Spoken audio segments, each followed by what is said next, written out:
In market shifts, you have to find the motivated. And how do you find the motivated? And the people doing research are on YouTube, and the people on YouTube are making decisions, and they're making decisions to call you. Because of YouTube, it turned my 2024, which was arguably the hardest recorded year in the last 30 years for real estate professionals. YouTube is now, this year, is accounting for 70% of the deals that I've closed. And we'll land right around 23 million in volume this year and about 720,000 in GCI. If you're a real estate agent and you're tired of cold calling, door knocking, and spending money on ads, then subscribe to this podcast. We discuss leveraging the power of YouTube for your real estate business and how these strategies earned us over $1 million in GCI our first year in real estate. My name is Levi Lascsak and my partner is Travis Plum. Let's get started. Today we're talking with my good friend Rich Jacome from Tucson, Arizona, and he started his channel in January of 2023. Took about 5 months for him to get the first lead, but ended up doing over 6 figures. You'll have to see how much exactly in his first year. And his second year, he 6 to 7x'd. So 2025 completely blew up because of his YouTube channel. He used to do everything networking and also cold calling and door knocking and all the other traditional ways you could generate business. And he just was tired of it. And he thought, man, there has to be a different way. He saw what we were doing on YouTube and he thought, man, I want to link up with this guy, have a discussion, see if this is something I can implement in my business. And now he's not looking back. He is rocking and rolling, got one of the most successful channels in Tucson, Arizona, generating hundreds and hundreds of thousands of dollars in GCI. And I think 2026 is going to be even bigger from him. But it's great to hear his story. And I can't wait for you to meet Rich. All right. And welcome Rich Jacome from Arizona. So how are you today, my man? I'm doing pretty good. How about you? Doing well. It's been about a month since we've seen each other. We got a chance to hang out in Vegas at WealthCon. Great to see you there. And likewise. Yeah, go for some morning runs there around the Las Vegas sign. So yeah, tagged up at the Las Vegas sign early in the morning, passing all the strays on the street. Yeah, it was funny. Like we're getting up and going for a run, and there's a lot of people that haven't even been to bed yet. Yeah, a lot of people. It was kind of fun trying to figure out which ones are just waking up and which ones haven't gone to bed. Yeah. Well, I think the indication was the tall boy, in the hands. It's so many people. It's amazing to see how many people at 5:30, 6 a.m. are sporting a tall boy in their hands. I mean, in Vegas, it's par for the course, but thankfully that season of my life is been over for, it seems like a long time now. So yeah. Even we saw people like walking in full tuxes and nightgowns walking in the hotel at 6 a.m. It's like, woo, man. Yeah. You lock eyes with those people and you're like, we don't even have to say anything, but we know decisions were made last night. Yeah. They look at you crazy because you're in workout clothes, ready to go. And we look at them crazy because they're in getting ready to go to bed. So exactly. Well, that's good. So let everyone know, Arizona, you're in Phoenix area, right? Or Tucson. South? Yeah, Tucson. So Tucson, south of Phoenix, about an hour and a half. It's the second largest city metropolitan area in the state. And so my family's been in Tucson for 150 years. My dad's family immigrated from Mexico in the 1800s, was one of the pioneering families of entrepreneurs and business people here locally. And so yeah, trying to build business and serve others in the community is kind of built into my DNA at this point. Yeah, that's really cool. You trace them back 150 years there, huh? Yeah, it is cool. It's funny, actually. I just got off a call with a client, a lifetime local native Tucsonan, and he was going through his laundry room in preparation for moving, and he found an item from the Jacome's department store, which was my grandfather and his brother's store that they opened up in the late 1800s. It was open for about 100 years, from like 1880 to like 1980 something. So it was like right around 100 years. But he had a couple of things that he had bought like back in the 40s or 50s from the store. And it still had like the label Jacome's on it with like the amount that he paid. And so anyway, he's like, I found this. I figured you and your family should have it. So he wanted to give it to me. It's kind of cool. Oh, wow. Yeah, stuff like that happens pretty frequently, actually. Do you have, is the building still up or has it been torn down? So they had multiple locations. There was like, I think at the time there was, at the peak, I think there was 3 locations, maybe 2. I know for sure there was 2. But one of the locations is, I don't think any of the original buildings are still there, but the location of their main store, the city dedicated to the Jacome family back at the centennial, the 100-year anniversary of the state, I think it was, in 2012. So there's now what's called Jacome Plaza in central Tucson, or in downtown Tucson, right in the heart of downtown Tucson, where the Oh, original wow, store was. Yeah. man. Well, there you go. You must Yeah. feel very proud then. And hey, Yeah. let's go to Jacome Plaza. Yeah. I mean, it's cool to see the impact of prior generations. I mean, obviously I had nothing to do with the impact that was made. But it is really enduring, and definitely it definitely gives me a glimmer of like the impact that we can have today that can impact future generations far into the future. So it's pretty cool to know that, you know, some of my past family members were that dialed in, that you know, that impact is still living. Yeah. And that's cool. And yours will be on a YouTube channel. Yeah, you know, I'm hoping so. You've opened the gates for that, and really kind of connected the dots in my mind on that particular topic. But yeah, I mean, I believe that is content in general, man. We're going to talk about it on this podcast, but I do believe that is one of the most real and long lasting ways to leave a legacy behind, whether it's business or just, you know, little clues for your family or whatever. Yeah. Yeah, well, let's jump into that in a minute. But first, let's kind of rewind a little bit. And when did you get into real estate? I got into real estate in 2009. Oh, perfect timing, huh? Yeah, you know, it was funny. So I wasn't selling real estate in 2009, and I got in rather reluctantly. It definitely was not love at first sight. My dad has been in real estate for his pretty much his entire career. At that time, he'd been in real estate for 20 plus years. And after graduating high school, he was kept offering me the option to work with him, and he would train me on the appraisal side. He's been a real estate appraiser for many years. He actually just retired in October, so that was 40 years as a licensed appraiser. But you know, I gave a lot of pushback. You know, didn't just had it in my head. I didn't want to do what my dad did. I wanted to do something different. I want to stake my claim doing something different. And he was persistent, and he caught me at the right intersection in between jobs and, you know, not knowing what's next. And I said yes, and that was how I got in. And what were you doing before real estate? So what were you looking to get out of, or what happened at that moment?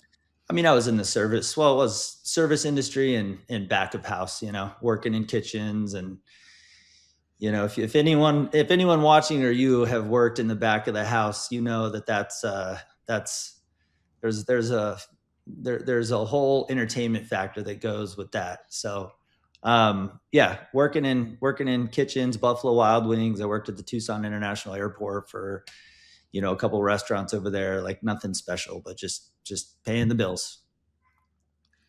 And is that what you did out of school, high school? Did you go to college or? I went to college. I went to a community college. Did okay with college. My plan was, I got my associate's degree, and my plan was to go to the university. And it was right at that intersection where I was in between jobs. My dad had continued to, you know, talk with me, make it clear what the appraisal business could provide in terms of income and flexibility, and, you know, just the skill of real estate. And so after him annoying me for several years post high school, I finally gave in, and I'm glad that I did. Very cool. So yeah, that's it's funny. I went into the service, or at the military service, not restaurants. It's funny thing is I've never worked in a restaurant. Which I always thought, I don't know. Really? Yeah, I always thought that might happen or something, but Yeah, I never did. I don't know. I got into sales after coming back from the military, but then I wanted to get into college, and I started going to college. And then the second semester I dropped out so I could get my refund back so I could pay rent because I had lost my job. And it was just, I was like, oh, this is not good. And then that's when I got introduced into sales and then started doing well, like immediately. Like it was just, I just clicked with the sales environment. I really picked up on the sales training and then also, working with people. And then I started making money and I was like, oh, well, what do I need college for? So It's so true. Yeah. Sales is one of those things that like, I don't necessarily believe, I don't subscribe to the idea that like, we've all heard this, like, I'm not a salesperson. Like my wife says that all the time. Meanwhile, she's the best salesperson ever when she really wants to be. Yep. Right. And so it's just kind of funny when you connect the dots of like, we all have the sales ability. It's really just influence. And then when you compare that to like if you're after income and freedom and, all of that sort of stuff, sales is pretty much the best job you could possibly have. Yeah. Yeah. It's a lifelong skill you could use anywhere, anytime. And then also if you lost everything, it's a great way to get it back. Build it back. That's right. Yeah. Go sell something. Go sell something. All right, cool. So you transitioned into real estate and, 2009. So did you become an agent right away or did you kind of do something else first? Yeah. So I was a real estate appraiser 2009, I started to cut my teeth in training for real estate appraisal. My dad was training me for about a year and a half. And then I got licensed and became a real estate appraiser myself. And I ran my own independent, appraisal business for 5 or 6 years. But to be honest with you, the only glimmer of interest that I had, even initially when I said yes to my dad, was like one day I wanted to be like the sexy real estate investor, with the fancy car and the fancy houses and the fast life in the fast lane. So that was in my mind as a young, 19-year-old. So in pursuit of that, I was doing the appraisal thing for 5 or 6 years. Then I got licensed to sell real estate in 2016. And I did both for a couple years until I realized, much like you did, once I had never professionally been in a sales job, but it was very intuitive. I definitely needed I was rough around the edges. I needed to hone in my skill set, but I got it. It was pretty intuitive to me on how to influence, how to sell, how to pitch, how to close. So just dialing in those. And once I had dialed that in after about 2 years, I had my first 2 years in the business were very fortunate to be part of a high caliber team that gave me a lot of resources and input. And so I was able to be pretty successful my first 2 years. But at that point I saw the writing on the wall and I was like, I'm going to bail on the appraisal thing and just go all in on sales. And that was the old school method, man. Before I met you, that was the old school of hard knocks of hammering doors, dialing people till your fingers are bleeding and holding as many open houses as humanly possible in a week. Passing out flyers, events. I remember going to Costco with 100 business cards and doing what's called a bold 100. It was a big thing at Keller Williams. And that was my game plan. I'm not leaving here until I pass out 100 business cards to people at Costco. Nice. And I don't think I got a single call from one of those people, but it's those types of tactics that they work. They're just highly inefficient when you really evaluate the whole picture of ways to prospect. Yeah. Yes. That is the, what we call selfish-based marketing, versus service-based marketing, where here's my card. It's one of those things that, at conferences, when I meet people all the time at conferences and it's just always interesting to me, the people that just immediately pull out a business card and shove it in my face, and that's right. What it feels like, almost like, oh, here's my card. I would want to ask, let me ask, let's have a conversation. Let's get to know each other. Let's go on the first date first. And see if there's, Warm it up a little bit. warm me up just a little bit, and then let me say, hey man, can I get your card? Can I get your contact info? Something like that. So, I mean, that's funny. But so you did the phone calls, you did the door knocks, you did all of that, huh? I built my whole business on that, man. I mean, prior to meeting you, I had I mean, just based on sheer statistics, I was, top 10% of producers, for sure at Keller Williams. And so, I was pretty successful, but dude, I was at probably an impasse of leaving the industry 2 or 3 times at that point, because I just couldn't wrap my head around how I could continue to scale, but still, now I've got 2 kids, and so it's like I need time with them, and I want to be able to be intentional with them and present with them, but being pulled in 2 directions between clients and kids and family, and dude, it's just a nightmare, and so it's just a hamster wheel. So that was a huge aha when I realized, like, oh, this guy Levi, he seems like he's doing something that could work. Like that could actually get me, if he's doing it, that seems like a great way to generate leads instead of the way that I'm doing it.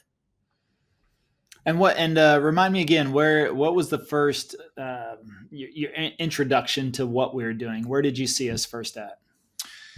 So it's funny. So much like, to take it back to a point I was going to make just before I'll answer that question, but the whole handing the business card before you even get the conversation warmed up, it's almost kind of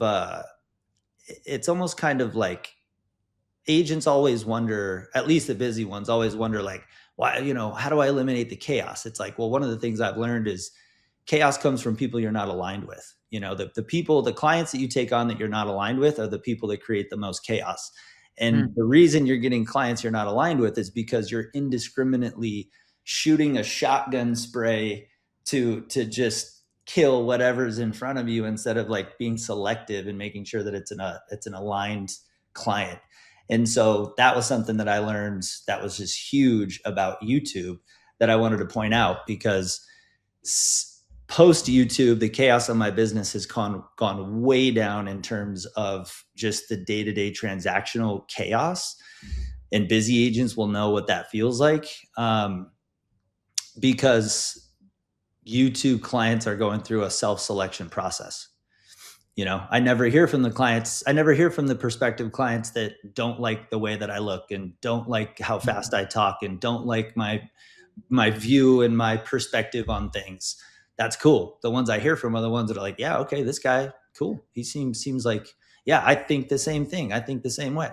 So I wanted to point that out. The other thing is, back to your question, was what again? I know it's tying it in. Let's I want to dig a little deeper on that too, because also I want to get to understand your business before YouTube as well. And what was you ultimately, did you start a team? Yeah, out of necessity, I started a team. Okay, Yeah. So you were successful, and you had what was a good amount of transactions that you did in a year. In 1 year. Mm-hmm. About 90. And that was all from from team effort, but also from your own prospecting of cold calling and door knocking and flyers and everything. Yeah, about 20% of it was team, and then the other 80% was my own lead generation through open houses, cold calling, hammering FSBOs, expireds, passing out door knockers, you name it. Anyone who comes from that school of hard knocks knows the drill. Damn, you were relentless then. I mean, I was a savage, dude, but that was before I had kids too. Yeah. Okay. Yeah. And so right around, it was a year or so later, I had my little girl that's now 4, and I was like, dude, there's no way that I can run and continue to scale at this pace and still be the dad to this little girl that is more important to me. Like, this job is more important. So this is going to go away, or I'm going to have to figure out a bridge. Yeah, that's crazy. And then on top of that, you're right. It's the interesting part is I think that was my reluctance to getting into real estate as far as being an agent. I mean, I was always attracted to the investor side, and I Yeah. as well. You know, whenever I had in 2019, I had my previous business, of course, but I had 7 rentals. I had done a couple of fix and flips. I did a fix and flip like maybe once a year. It was just enough of a project to, chew up 3 or 4 months, and then also enough to make me go, all right, I can chill out for another year. But if I can make 40 grand or something, like that's a nice little Yeah. paycheck on the side or something. So, and then the rentals were barely cash flowing. I mean, but I bought a majority of them in 2009 actually. And so Good that was timing. that. Yeah, good timing for some foreclosures. So I had the equity there. So in 2019, I actually thought that the market was going to crash in 2019. I thought we had been having such a good run, So did and I. and I thought and for there sure it was crashing. yeah, and there was some indicators. I can't recall what was going on at that time, but yeah, pre-COVID and all that. And I was just thinking, man, I don't know. I think we're hitting the peak in the market, and I was just maybe it's time for me to get out now. Plus I was really kind of didn't want to deal with it anymore. So I was like, all right. So I sold all of them, and yeah, made a pretty good lick on that from the equity from the last 10 years. But they were also in areas that weren't nothing was crazy. I bought a couple of them. I like 3 of the homes I bought at like 90,000. And these Yeah. were 3-bedroom, 2-bath homes in a, okay area, not complete ghetto, but also, in an okay area. So I think I sold those for like, 170 ish, 160, but You then, doubled your money on each one, it sounds like. yeah, but again, but I used a real estate agent, so I had some fees and some closing costs, yada Sure. yada. But yeah, a pretty good little lick there. A couple of them I just kind of like broke even on, and then it was like, all right, cool. But then I always thought, yeah, when 2020 happened and I had to make that transition. I mean, I just always had that ulterior motive real estate agent, I guess, in mind, right? Oh, hey, how's it going? Yeah, great to get to know you. Oh yeah, tell me about your family. Tell me about your kids. Oh, by the way, I'm in real estate. Here's my card. And I just that was kind of like my perspective. Although I've got really good friends who are not those type of people, but most of them, especially the guy that really recruited me, he built his whole career off of postcards, and was just like a postcard machine. But again, that's a lot of money, a lot of energy, and to turn over a neighborhood in postcards, takes months usually to do that. And I was, going through a business transition. And so I was like, okay, well, I don't have the money to spend on a postcard campaign. I don't want to wait 6 months for him to turn over. Just all those challenges. I didn't want to cold call. That's for sure. I knew that. So I was like, okay, if I had to, I could do it. I have the Sure. mindset to do anything, but I was just like, I don't want to. The motivation's not there. And then, yeah, in 2020, I mean, I'm definitely not door knocking. There's no community events. There's no networking events, nothing. So it's like, all right, what are the options? Well, social media, but I was anti social media, for me, I just, You gotta pick your poison at some point, right? yeah, well, I mean, and I had always done belly to belly, face to face sales up to that point. And that's what I like doing. I like talking to people one on one, but also that's not scalable at some point. You can only do so many meetings in a day. You can only talk to so many people. And so, And uh, that's the same for me, man. Is I prefer the belly to belly too. Like you get me in a one-on-one situation when I'm sat down with someone face to face. Those are when I'm at my best in terms of connection and rapport and all of that. So, but like you said, you kind of gotta look at it like what is that model might be great and I might be great in that situation, but how scalable it is it based on where I want to go? yeah, So exactly. So then you come across YouTube. You come across yeah. where did you first see us at? So I found you on Instagram. That was the question. I'd been following you for a while, and that was the connection that I was trying to make. Much like YouTube, your clients self-select, and Mm-hmm. so you never hear from the people that aren't aligned with you. You only hear from the people that are aligned with you. it was much like that for how I found you. Like, I reached out to you because I had consumed enough of your content to feel a level of rapport and trust. Like, okay, cool. This guy, his story's consistent. He's consistent on his message. He's consistent on his effort. Like, there were all these metrics that I was kind of evaluating that I think all of us are when we consume content. And so at some point, I saw the writing on the wall that I needed to make a shift from the team that I had been a part of for 7 years to go independent. And I knew that in order for me to have the scalability that I needed, I was going to have to adopt and design a new business plan, a new business model. And so I hit you up on a DM and introduced myself and let you know that I was kind of a little bit of my past and where I'm going. And the conversation started from there, man. It was quick. It was a week later. We were on a call with you and Travis and discussing the what ifs and the different options. And that was kind of where we got linked up. Yeah. So now we fast forward, and from there, of course, you decided to make the move as well. Hooked up with us at EXP, and Yep. which I know is never really an easy decision. Sometimes it is, but at the same time, I know you built an amazing business and really enjoyed working at the previous brokerage, but also wanted to really shape your business into the next wave and also capture something different. So. You come in, you start working on YouTube immediately. You follow the plan, and tell us about kind of that journey. How did that kind of start for you? Were you comfortable on camera from the very start, or did you have to work through it? Did you work on some videos before kind of going through the whole program and seeing that? Yeah. So the transition from brokerages can be big for some people. I mean, you and I were aligned from the get-go where, our conversation, Keller Williams is a great company. And the team that I was with is fantastic. And there's among many, right? Many great brokerages, many great teams. But the reason that I really joined EXP initially wasn't really for EXP. It was for proximity, because that was one of the lessons that I had learned was that, who I can get proximity to is going to be the fastest accelerator to where I want to go.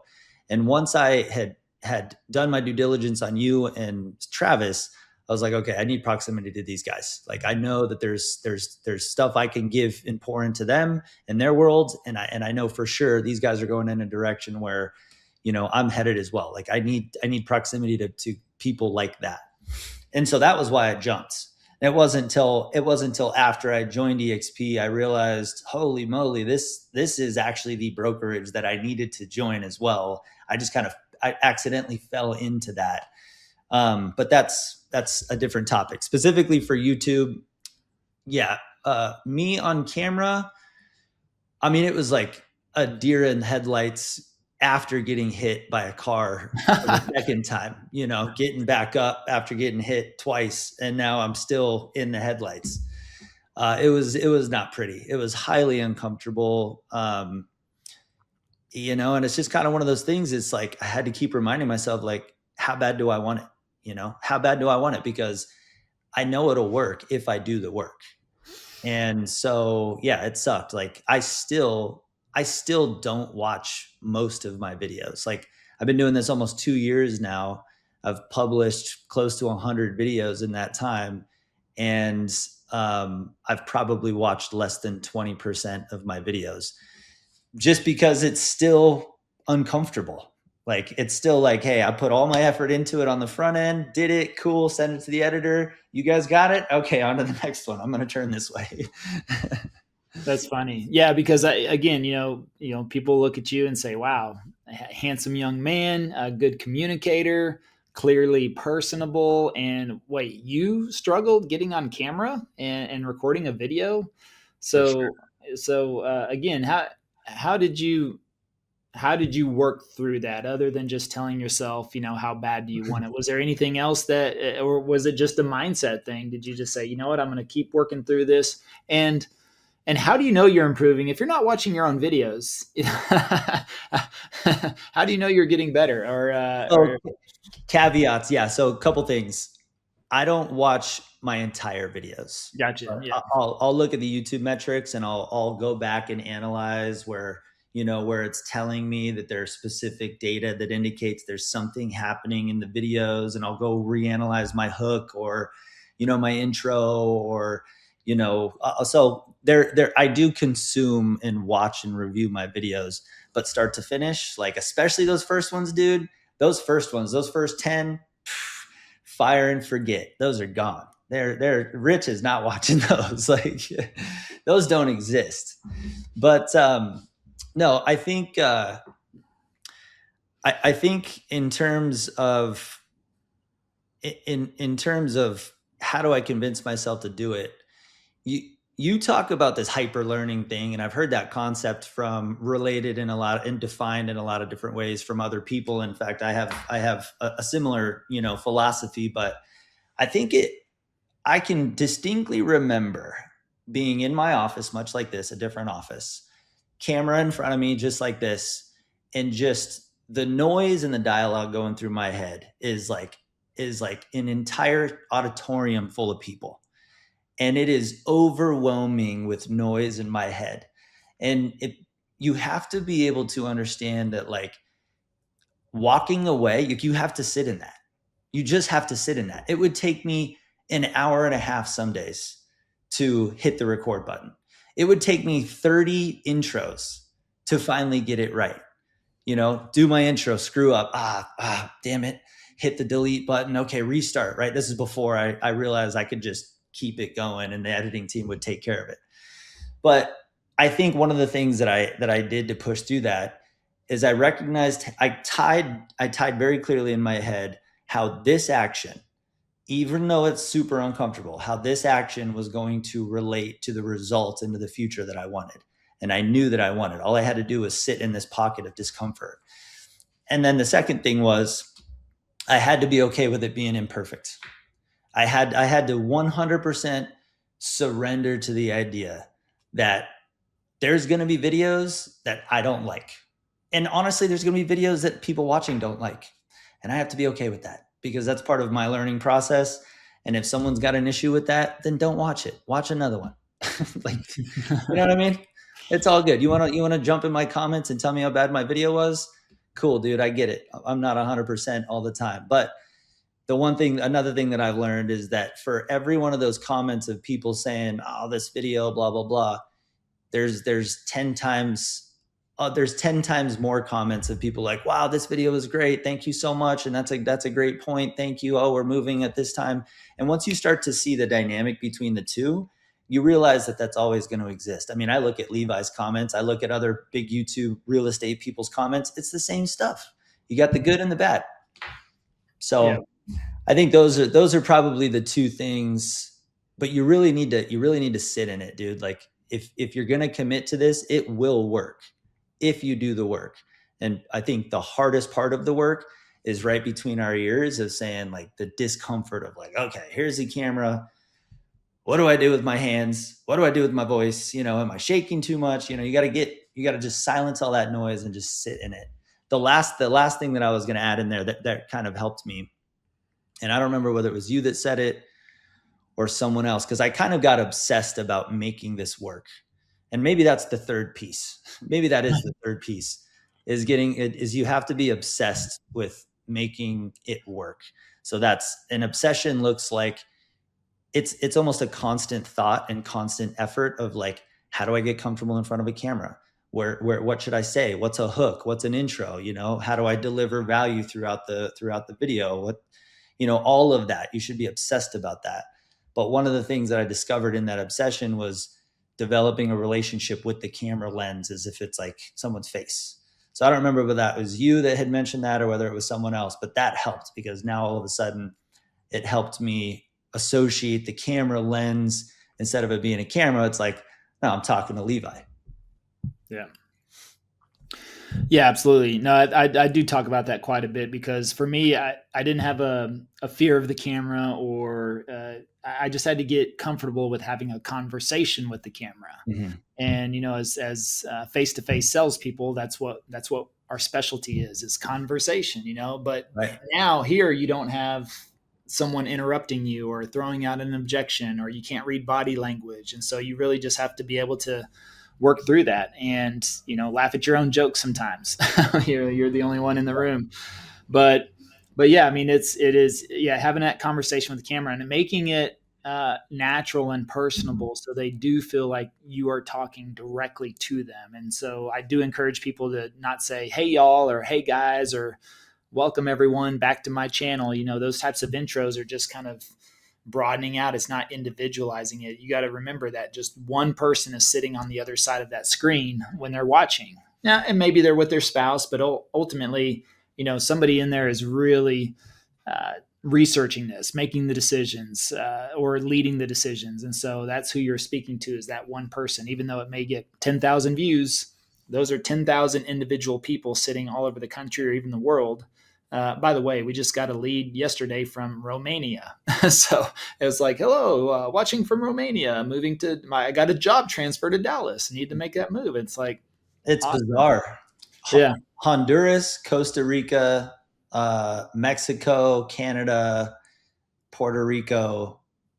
Those are all. Did I mention Japan? Japan was on that list. Those are all people from YouTube that have relocated to Tucson. It's nuts.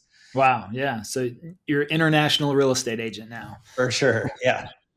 And that's cool because, you never send a postcard to Japan, right? No, You would never cold call Mexico. exactly. But that channel gives you global reach. And as people get transferred or want to meet up with family or whatever reason, they're going to that area and they're like, boom. I mean, what easier way for them to research an area from Japan or Mexico or Canada or anywhere else to say, oh, here's this guy talking all about YouTube. So it really is something else. I think we're at 21 plus countries now for that we've helped people move from. So That's amazing. Yeah. And to your point, Levi, like I've gone deep down the rabbit hole. First of all, I've read your book, and your book, Passive Prospecting, is amazing. That was one of the first things that I did before. I think I read the book before I called you, but that was part of my due diligence, before linking arms. And you talk about this in the book. For anyone listening that hasn't read the book, you need to, for sure. It will connect a lot of dots. But the thing about people from all over the world is I think that the sales process is, in the future, over the next 10 years, that's what it looks like. It looks like people walking themselves through the sales process instead of being bombarded by salespeople in an interruption style. You talk about that in the book.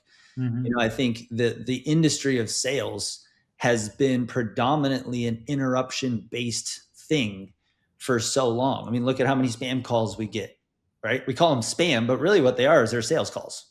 Yep. That's where we're at as a sales industry, is that you get 10 to 20 phone calls a day called spam, and everyone associates it as trash. It's horrible. But really what it is it's a sales call. So I think over the next decade, what we're going to see is a complete reinvention, a revolutionizing of the sales industry and process.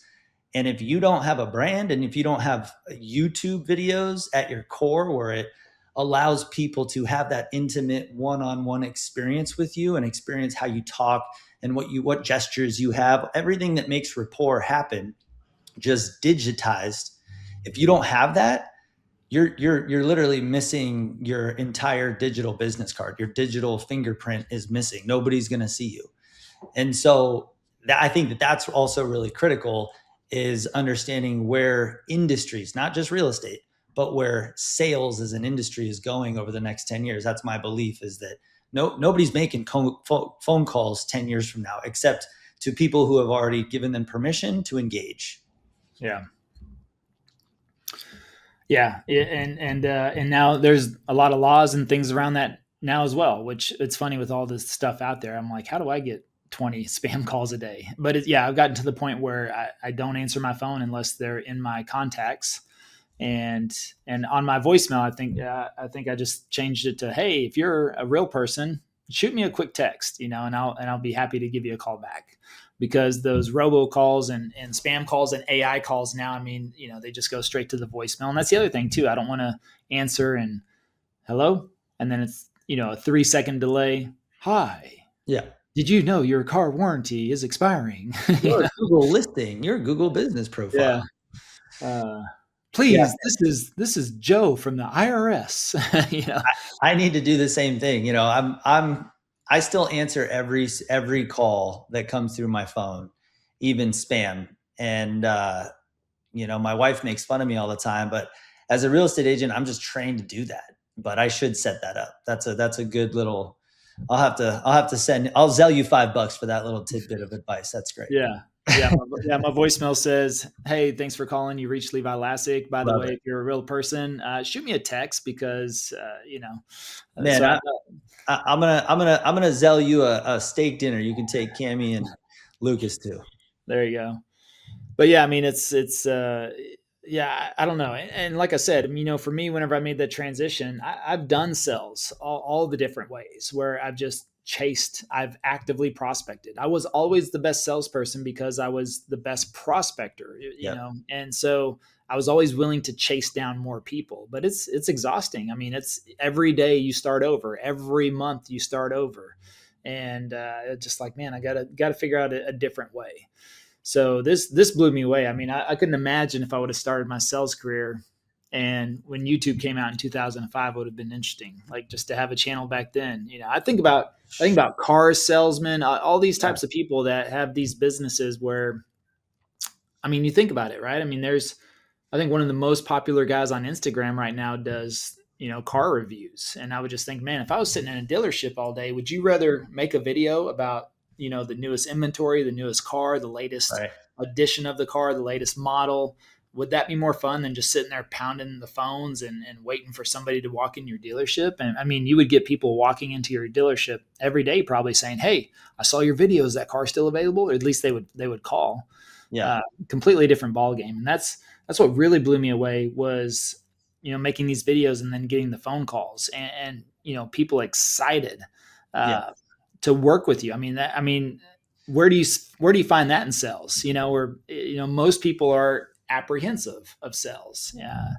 I mean, I just listen to salespeople sometimes because I want to hear their pitch. So. Yeah. No, you're right, and that celebrity effect is unlike, prior to YouTube and being deeply indoctrinated into the Keller Williams model.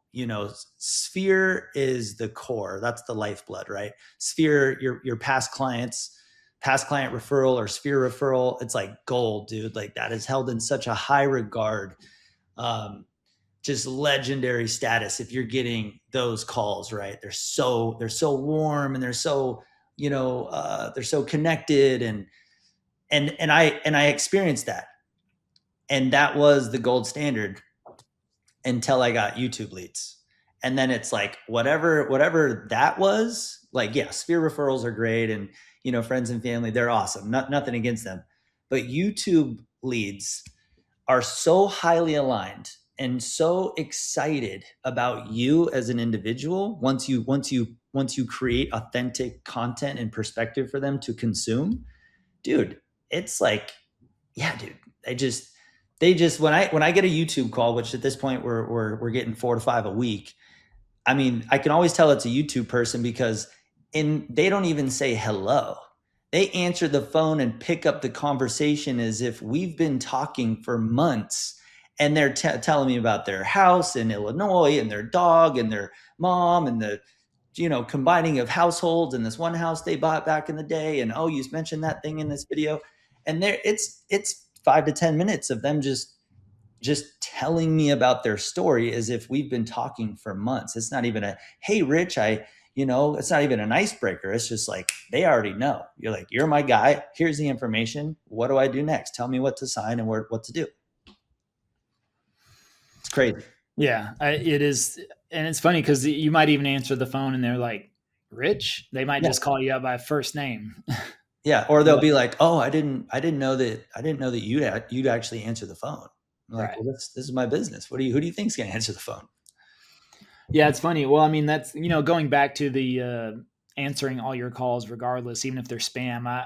Whenever I started out, I remember I did the same thing. Like if the phone rang and I could answer, I was like, I'm just going to answer regardless. And had less spam calls at that time. I feel like Yeah, we get more now, that especially with the Google business profile page and all that stuff. for sure. I feel like that attracts it. But yeah, I mean, I would just answer regardless, and if it was a spam call, hang up. But then you get that pause, and it's like, wait, Levi? Because almost whenever I'd say hello, they'd pick up on my voice. They're like, wait, Levi? Is this the guy from the videos? That's a lot of times it was more like, is this the guy from the video? Oh, the guy Yeah, from the YouTube channel? Yeah, yes, that's me. Oh, wow. Yeah, but also I learned that nobody was expecting me to answer the phone on top of that. So they were already positioned or thinking that they were going to talk to a team member, which gave me confidence later down the road whenever I moved out of answering the phone that we should be able to function okay. So, yeah. but you're still answering the calls, still filled in them, and going back to leads now. Let's talk about that first year real quick on YouTube. Do you recall how many months before the first phone call, or when did the first phone call came in? Do you Yeah, know? I've got all the stats for you, man. You're Oh, gonna love nice! it.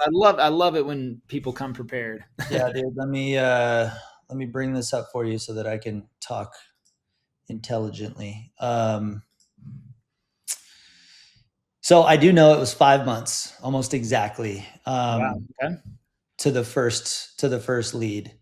Okay. I documented all my YouTube stats because like this was the evidence that I was really wanting when I was starting this journey, is like I really wanted someone to break down the numbers, like how well were their, how many videos did they have? How well were those videos performing? Were they like stellar videos? Like YouTube was just like, oh my gosh, these are gold. Or were they mediocre? Were they terrible? So I recorded all of that. My first lead, I had 132 subscribers. I had 31 videos uploaded. I was averaging about 1.5 videos a week. So for the first year, I did pretty much two. That was my goal, is like 2 videos a week to really jumpstart it, which I'm glad that I did. My channel only had 9,700 views, 900 hours of watch hours. People were only watching for 5 minutes. That was my average view duration. I had a 4.2 click through ratio. So that's not very good, as you know. And so I have some other stats and stuff in here. I didn't upload any shorts, but my first lead came in just right at 5 months after my first video published. Okay. Great. And then and that was 2023, late 2023, That was last year. 2024. Wait, yeah. Oh November, yeah, I guess November of yeah. 2024. I started in January of 24. Okay, yeah. I'm like, yeah, because we're ending 2025 now Right. already. So, Yep. okay, so January 2024, and okay, so May got the first phone call. When did you first put the first deal under contract? First escrow was about at 6 months, so a month later. Okay, cool. So one of the first few leads converted quickly. Exactly. Yep. It was a $730,000 house, new build. Very nice. What's the average price point in your market? Average price point on my market is about 460. Wow. So it was a cushy price point. Yeah, that's great. And then where did you end up at the end of 2024 So with 2020, YouTube? 2024 specifically. So first 12 months, I had done 69 videos published. I was at 640 subscribers, 55,000 views, 6,100 hours of watch time. I had a 4.8 CTR, which still isn't great, but it improved a little bit from like my first 5 months. Yeah.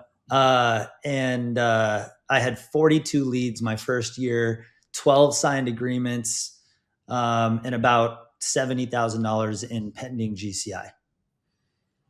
Very nice. I'm sorry, 70,000 in closed GCI, and then another 53,000 in pending. Okay. So about 120,000 my first year, Wow. just from YouTube. That's That's amazing. First of all, second of all, that it took 5 months to get the first phone call, and usually people quit in month 2 through 4. so, Yep. you stuck it out. You had the mindset, the determination, and got that first phone call. Turned over a deal pretty quickly within the next 30 days, and then by the end of the year, your first year, you're in the top 5, maybe 10% of real estate agents in income just from YouTube. So I know you had generated other business that year, but still to throw in an extra 120K from YouTube, not a bad gig, right? Not a bad gig. I mean, for perspective, like this last year, the majority of my business still came from past client sphere, that my business that had already built. So this was a true bolt on. Yeah. But the interesting thing is this year that has completely flipped, where I'm still getting the past client business, but YouTube has taken off. All right. Well, let's talk about 2025. What happened with YouTube this year? Yeah. Well, YouTube is now this year is accounting for about 70% of the deals that I've closed. So Wow. it went from about 30%, 30 to 40% up to about 70% of my business. And we'll land right around 23 million in volume this year and about 720,000 in GCI. That's amazing. So That's amazing. Congratulations. yeah, well, thank you, man. I mean, this is why I was excited to jump on here and share this with you, because a lot of that is because of your efforts and guidance. Well, thank you. I appreciate that. It's but again, I always push it back and say, well, you did the work, but Yeah. we provided the blueprint, and it's just amazing to see. And you're very similar to what we saw for people that started in 2022, especially if they started on the tail end of 2022, whenever the market and interest rates shifted. Mm-hmm.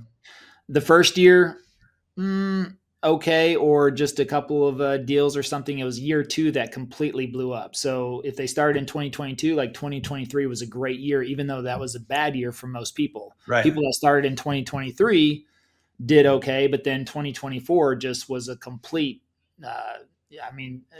blow up as well in a good way. And now what you're saying is like 2024 still look 120K in GCI for, let's say, first year on YouTube. Any doing that much for any agent in their first year period would be amazing. That because that doesn't even happen very often. And then to basically 6 to 7x that the second year. I mean, that's what we saw time and time again over the last 3 years. We've seen 4 to 6x on the second year with these channels, which is amazing. But still, that's a really great income. Yeah. Did that spur the new home purchase? Yeah. I mean, for sure, man. Like, if for any of us listening or watching this, like, there's a reason behind the willingness to do the hard work, right? Like, providing a nice place to live for my family, to enjoy Christmases and time together, of course. And so that played a big part in it. But one thing that I wanted to point out, and I think this is so indicative of the power of this. 2024, you've heard the statistic. It was 74% of real estate agents in 2024 sold one house or less the entire 12 months, 3/4. So if you sold 4 houses, you're 4 times better or more productive than 3/4 of the entire, agent population.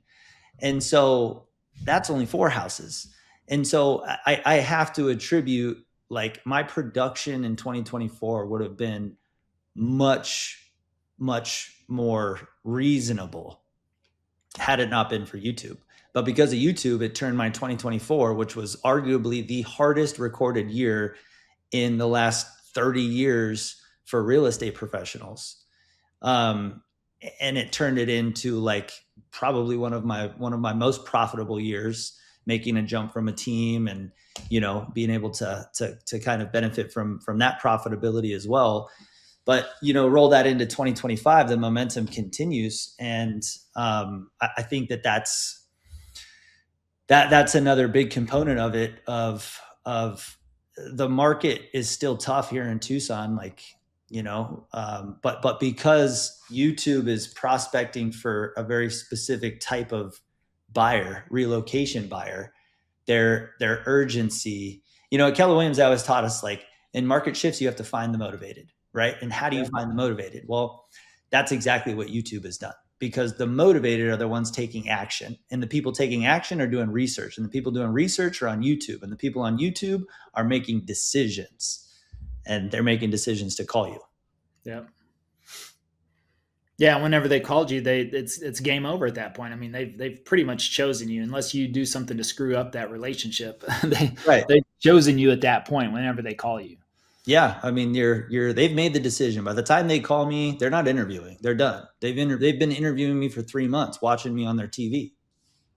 Well, I'm going to give you another $5 Zelle tip, by the way, so that you can start implementing on your videos. And it directly got us a lead. I'm sure it's gotten a few more leads, but the email we got stated exactly what I said in the video. Love it. Okay. And this is what you can do. Take your 2025 sales and look at, list out all the transactions, go back and look at the list price. And then also look at the concessions that you got, and then average it out. And what I found is that we're averaging $10,000 under list price, $20,000 in concessions, and not a single buyer has had to pay our commission this year. So I started mentioning that just in the last couple of videos whenever I looked at that stat. And within a very short time, we get an email that says, "Hey, thank you so much for mentioning that you get on average $10,000 under list price, $20,000 in concessions, and no buyer has had to pay your commission. For that reason, I've actually been sitting on the sidelines and not engaging an agent because I've been scared that I might be on the hook for their commission. But since you said nobody's paid, had to pay your commission as a buyer, I would like to, start looking for a home." And so it's like, love it. Cool. So directly pulled somebody off of the sideline for that reason. So if you go back and look at your stats, I think that's something that you can incorporate into your videos. I just incorporate into the CTA. Whenever I say, "Hey, by the way, my name's Levi, and lived here in Dallas for over 25 years. Love helping people make their move here. Whether it's 9 days or 90 days, feel free to give us a call. All of our information is below. And by the way, out of all of the clients we've helped relocate here this year, we're averaging $10,000 under list price, $20,000 in concessions, and not a single buyer has had to pay our commission." So I just throw it in there, and people are listening. That's a strong offer. Yeah, there you go. So and then I started throwing in we're the #1 relocation team as well. So now with a lot of other channels coming online, I'm like, all right, you know what? I'm just gonna make that statement since I know we've done the most relocation anyways. So yeah, that's a good tidbit. I definitely will. I've got a video on the docket this afternoon. So there you go. So yeah, pull your stats on there and take a look, and you might be surprised. You're like, oh wow, I'm all right. I'm doing my clients some good service here. So it was cool to see that as well. But yeah, anything that really matters. I mean, this is where also speaking with your clients, really understanding their story too. I think sometimes that you can incorporate those into videos to where, like, hey, yeah, I just helped somebody move here that had to because of job relocation. We found them this type of deal. It's in a similar neighborhood, things like that. You can always kind of relate to, hey, we just got somebody who we helped get full 6% in concessions. They were able to buy down their rate. They were able to pay for closing costs. I mean, it was amazing, And so people are out there for sure. And I agree. And we're definitely working with the have to movers mostly versus the want to movers, but we still get some want to move people are in there, but they're finding us more than anybody else. I mean, we're just the most visible. So clearly that helps out a lot. Big time. Yeah. Big time. And I think, I'm sure your audience is divided. My guess, and maybe but what is the mix between the audience of newer agents? Maybe I would say, I don't really care how long someone's been in the industry. I care more about how much transactions they've accumulated. So I don't know what percentage of your audience is, say, less than 50 transactions career versus over 50, but I personally think that this is, if you've already crafted your sales skill set, and if you're terrified of the camera, or it's just something you don't believe in, or whatever you tell yourself, the truth is, and this has been my experience with it, that everything that you love about that belly to belly, like we talked about, Levi, everything that makes you comfortable about really diving in deep at that dining room table and understanding your clients' wants and needs and asking the right questions and going to bat for your clients and really being a true leader and guide for them, everything that you love about that process and that you've worked tirelessly to craft that skill set, if you just get out of your own head and capture that on video, if you're an experienced agent and you have an experienced skill set already, dude, it's like jet fuel. That's the only, if I analyze my situation, and everyone's situation is a little bit different, I think that's where you can be. So speaking specifically to your audience that is, maybe they have a good business, and it's running and it's paying the bills and it's consistent, and they're thinking, this YouTube thing's interesting, but like, I don't think I need it. I got such a great business. I'm going to make a promise to you. I think the business 10 years from now is looking substantially different than it does right now in terms of the way you think it's going to look. It's changing rapidly. And the best way to probably have the income that you never thought was possible, with the effort, the amount of effort being lower than you ever thought was possible, dude, all you got to do is digitize that skill set you've worked so hard to craft in authentic video content. I mean, it's going to be like jet fuel. Yeah. Well, just like, when you get into sales, I mean, you've got to talk to a live customer eventually, and your first few interactions are probably not going to go well. I mean, maybe you close the deal, but you might suck for a little while. For sure. Top of that, trying to find your voice. Same thing with video. We're just like me with getting used to my camera, man. It was terrible. Yep. And now, I mean, now I'm sure you record with no problems, right? You just sit down, get ready to go. For the most part. I mean, dude, I still have my days, I still have my days of avoidance where I'm doing way too many intro attempts than I care to talk about. But, we're a constant work in progress. I'm getting better. Yeah. So that's awesome. So, any parting words of advice you would give to other aspiring YouTubers? And by the way, going back to a quick stat, you mentioned, 2024, of course, the lowest transaction count in the last 30 years.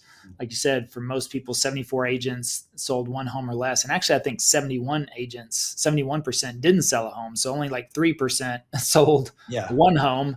And then I think this year, I just saw the stat that this year that 300,000 agents didn't renew their NAR memberships. Now, if they're still going to practice somehow, some way, I don't know. But, that's a pretty big amount that are not moving forward on that side of it. So that's could be people exiting the business as well. So it has been a challenging market, 2023, 2024, 2025, but the people that I know with YouTube channels are having their best years the last couple of years. So it's really amazing. Yeah. There are some parting thoughts that I've got. Two of them, really. The first is I want to go back to just mentioning, much like your hyper learning thing, I'm just going to call it obsession. You have to be obsessed because you just won't do it otherwise. And what I mean by obsessed, like what obsession looks like is like, it's the first thought that you have when you wake up. It's the last thought that you have when you go to bed. It's the thought you have when you have a free moment where your mind is wandering. That is obsession. And obsession leads you to research. It leads you to knowledge, but it also leads you to action. And so you have to become obsessed. And obsession isn't something that strikes you. It's something that's created. That's my thought process. So it's your job to create the obsession because, like I said, this will work for you if you do the work. So that's number one. And then the second thing is being at some of your meetups, talking to some of the other YouTubers, I guess that's what we call ourselves now. That's so weird. But I think the other thing that you need to be cognizant of, if you're an experienced agent and you have a high caliber skill set of transactional and conversion skill set, then you're going to get this. But if you're newer, you need to really pay attention to this, because the YouTube videos and the leads coming in are one thing, but your ability to then step into a sales capacity off camera and convert and continue dialogue and set expectations and do all of that, that is also really, really important. And so I think you need to have both, because talking to being at some of the meetups, I think that's one of the challenges I realize is like, there's people that have way bigger channels than me, like 5 to 10 times bigger, and they're closing like a third of what I'm closing. And I don't say that to brag. I just say that because, let's be honest, there's just leaks in their bucket. It's just a skill set conversation. That's it. And I think that's the last piece of advice I wanted to give is like, you really need to do both. You need to become a great salesperson off camera and know how to close and know how to navigate objections and know how to, move people forward and create action in your clients. And you need to create YouTube videos. Yeah. So those are my parting thoughts.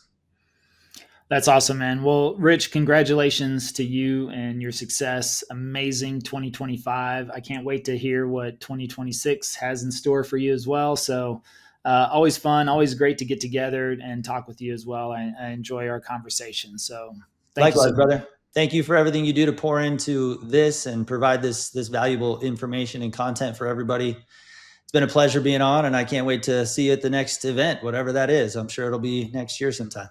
Yes, sir. All right. Thank you. All right. See ya.